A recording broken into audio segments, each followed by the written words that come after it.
আমরা ঐক্যমত হওয়ার পরে আবার কি কি উপায়ে অনৈক্য হওয়া যায় সেই বিষয়ে গবেষণা করছি এখন আমার কাছে মনে হচ্ছে।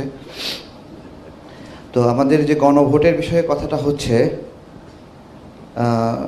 আমাদের যে নির্বাচনগুলো হয় প্রার্থীরা নিজেরাই রিক্সা ভাড়া দিয়ে ভোটারদেরকে নির্বাচন ভোটের জন্য কেন্দ্রে নিয়ে যায়।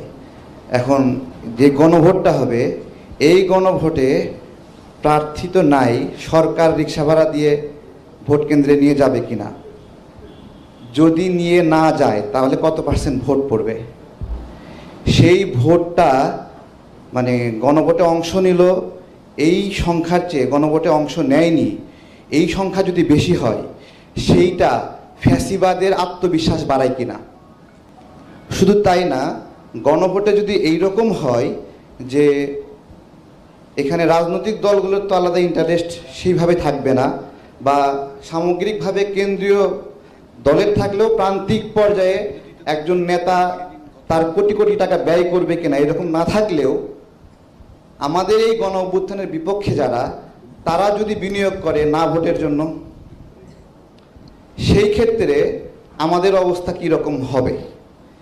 তো গণভোট যদি এই রকম হয়ে যায় যে না ভোট হেরেছে কিন্তু শক্তিশালী হয়েছে, তাহলে তো তাদের নির্বাচনে আসার সম্ভাবনা বাড়িয়ে দেবে।